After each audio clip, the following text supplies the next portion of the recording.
What key products and services does your company provide to the mining sector with regard to the energy transition?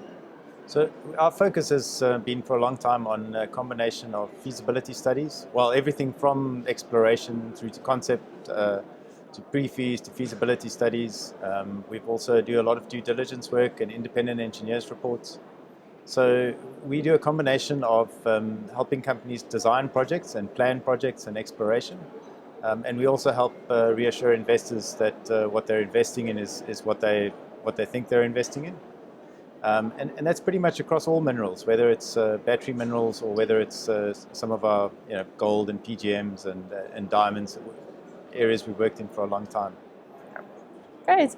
Tell us, what are some of the chief benefits and characteristics of your company's product and service offerings?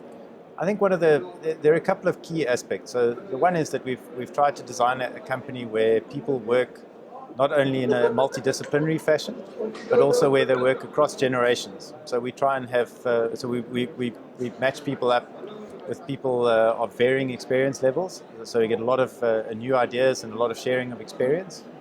I think some of the other things are that, especially during lockdown, we've managed to collaborate really effectively across our global practice. We've realized that if we're connecting remotely with each other in the same office, we can just as easily connect remotely with people in our other international offices. And I think where that's really been beneficial is, there's a lot of development that's taking place, and it's not always in the same country or the same region. So we're able then to sort of compare notes on, we're busy putting in a hybrid power plant in this location, and we can share that knowledge with colleagues in other locations where they haven't built one yet. So that's been a real positive to come out of working remotely. I'm actually glad that you brought up the COVID pandemic. One of our questions is obviously, how is your company approaching the new normal following the pandemic? So I don't know if there's anything you'd want to add to that. Yes. I mean, I think it's been really interesting to see how different people have responded to working remotely or working in person. I think we've found a fairly good sort of mix of the two. We're managing to combine that cross-pollination of ideas by being in the office, by engaging with each other directly, with some really sort of practical, sometimes it's just easier to get things done when you're just on your own. And then I think what's also worked really well is we initially were forced to rely on whoever could travel to site from whichever office, to go on our behalf. So we couldn't leave South Africa, or our American colleagues couldn't come to South Africa or go to the DRC. So we relied on each other to visit sites and mines on each other's behalf.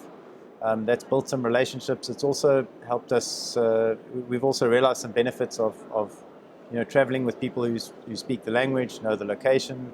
So I think it's changed how we compose teams of consultants, and I think it's improved how we do business.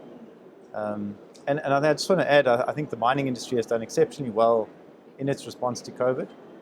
So that's been really nice to see, and I think we've made a real contribution as an industry. Great. I know you mentioned, obviously the DRC and the Americas and some of the regions that you operate in. So what are what is the footprint that your company has in South Africa, in Africa, and the rest of the world? Oh, so from memory, I think we're in 45. We have 45 offices, and about 1,500 staff. It changes from year to year. But we're on all the major continents. We're in all the major mining jurisdictions. We have a good footprint in Australia, in Asia, in Europe, in Africa, in South America and North America. Those are some of our largest practices. And yeah, it's really putting us in a good position now to share information as developments happen in the different regions. And then, yeah, especially with sort of increase in innovation and new technology being deployed. And then just touching on projects, what specific projects, products and service developments is SRK Consulting planning to take forward in the next 12 to 24 months? It's the usual mix of suspects. I think the biggest change has really been the pace of work has picked up quite a bit over the last few years. We're seeing quite a few new projects, even in South Africa, which traditionally has been sort of trying to maintain the status quo, but we're seeing shafts coming out of care and maintenance. So we're trying to provide some support to companies bringing previously producing shafts back into production. We're doing a lot of work around the new GI-STM tailing standards. So a lot of companies trying to get to grips with what they need to do to be compliant with the standard. And that's something we're sharing a lot of information globally between our practices. We're seeing some different minerals. We're seeing more and more lithium projects. So those are things that certainly in the South African practice we didn't work on a lot before, but that's picking up now. Great. That's it for the specific questions. Is there anything you'd want to add or highlight? Yeah, it's been great to be back in person at the mining Indaba. I think it's been good to connect with clients, with colleagues, with friends, it's great to see some concrete steps being taken towards decarbonisation.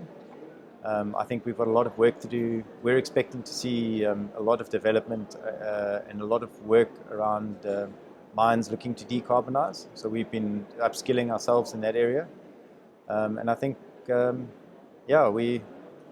we've got a lot of work to do. So we're looking forward to the next couple of years, and hopefully more successful mining Indabas and an industry that keeps contributing to the country and our fiscus.